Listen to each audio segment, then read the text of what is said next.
Welcome agents, the official PlayStation magazine has been released today, focusing on the Dark Zone and PvP of The Division 2, and there is a lot here to go through, so I hope you are ready. Before we get into this though, I want to give a huge shout out to Sean Tillery, the co-founder of the Division Elites, for hooking me up with all the digital images from the magazine. Without him, I wouldn't have been able to make this video, so you can check out his Twitter page in the link below. With that said though agents, drop a like below and subscribe for the most dedicated Division channel on YouTube, and let's do this. Okay, so I hope you're all sat comfortably agents. Instead of reading the entire article, which is about 10 pages long, I'm going to highlight the sections that stand out and talk about them. First up is this section that says, at the tip of its parliamentary spear, the Division 2 feels a lot like the first game. There's a 40-hour narrative.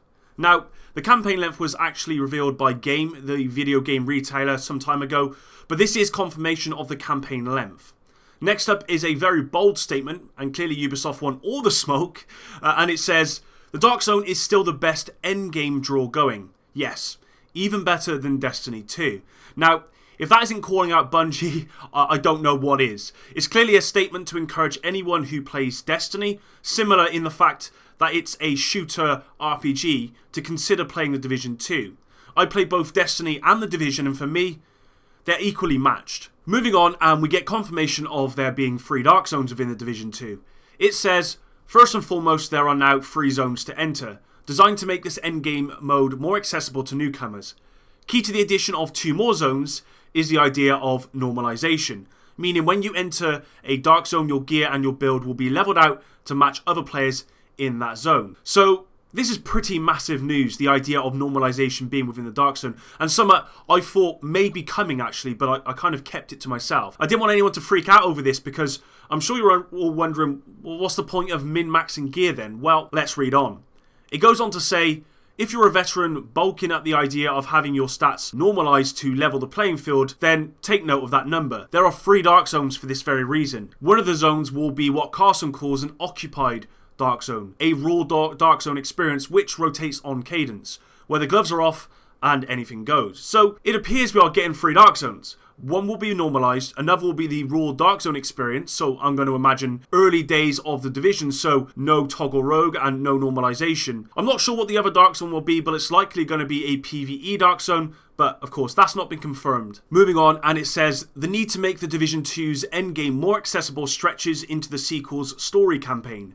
There will be a narrative mission that introduces how to play in the backstabbing world. Now this is a great addition in my opinion. A lot of people didn't go into the Dark Zone for fear of the unknown, so allowing you to explore this area and get to grips with it first may well actually encourage more people to enter the Dark Zone, which is only a good thing. Next up, we got confirmation of the extraction rope returning. The article says this, the helicopter has finally arrived and we've all attached our gear to the rope, dangling enticingly in the middle of makeshift barricades in Fisherman's Wharf, a southern district of Washington D.C. So, this is confirmation of the extraction rope and an area called Fisherman's Wharf in southern Washington D.C.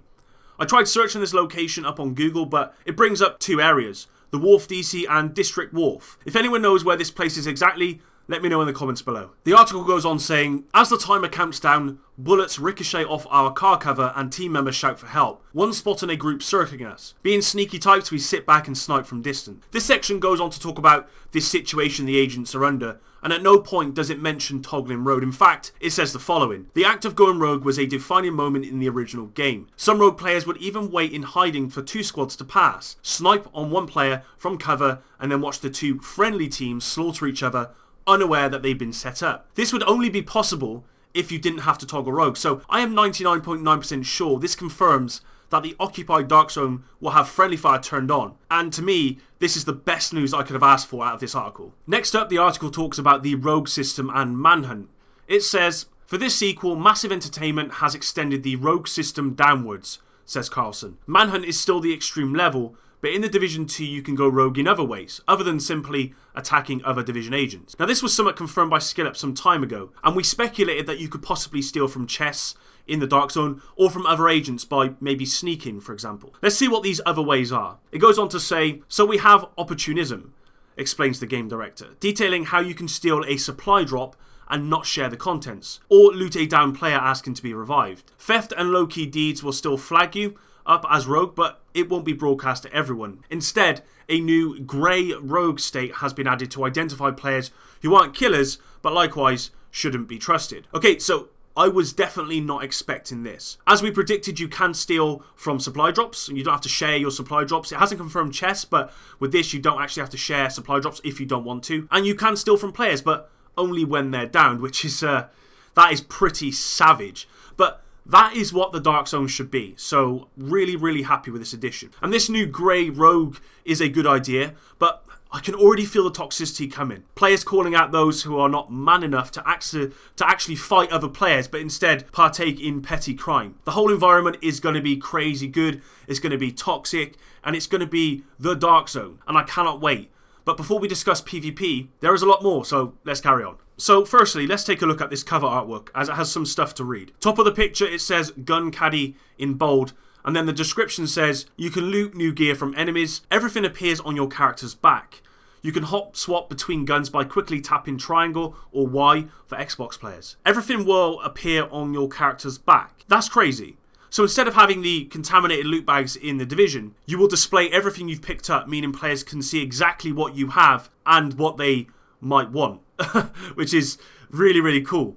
And I think that's really, really good addition to the game. Bottom left, it says signature shot in bold, and the description reads, holding triangle enables you to access your character's signature weapon or weapons, which can be assigned in the loadout menu. So loadouts are confirmed for the Division 2. That's what I'm taking from this. In the bottom right hand corner, it says quick and cover in bold, and then the description says cover feels snappy, or cover fire feels snappy. You can lock to cover easily by tapping X, while you can point to and highlight nearby cover to run to. It's one of the best cover systems going. Now I have to agree, the cover system for the Division is amazing. Definitely the best cover system I've played in a game. And after playing the Division 2 demo, it feels just as strong, if not more responsive and better. So let's move on to the text. So here it talks about friendly fire, and it says, for example, friendly fire is turned off in 2 of the 3 Dark Zones, ensuring no more accidental rogue agents, or at least no more excuses. There you go, agents. Confirmation that the occupied Dark Zone will have friendly fire turned on. Moving on, and the subtitle is headed Zone Troopers, and it says, we search for and clear out monuments occupied by the sequel's enemies. So confirmation of landmarks coming back,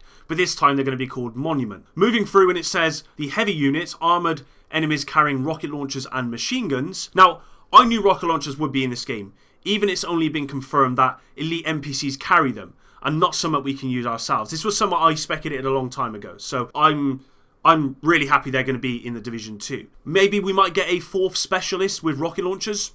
Who knows? The article talks about a battle between agents and the True Sons, and it's not only other players who will test your nerve in the Dark Zone, but also the shooter's AI. I think this confirms that we won't be getting a PvP only Dark Zone, and it will be the same format as the Division, which I'm okay with as long as I don't get, one tap shotgun from 9 districts away for a wall. Next page over, and let's take a look at the artwork first. So right off the bat, we have an agent holding a riot shield. The subheading in bold says it's a riot, which is pretty convenient. And the description says, one of the best skills to master is the use of the armoured riot shield. Though you can only use a pistol with this, it means you can draw fire while your squad flanks. And now I agree this is how the riot shield should work, and not how it currently works within the Division. It feels like the devs have really emphasised tactical gameplay here, which is what we've all been asking for, I believe. And just below this, it says skillful shooter in bold, and the description says, each class of character has access to skills that you can make use of in the heat of battle, including drones and remote firing heavy machine guns.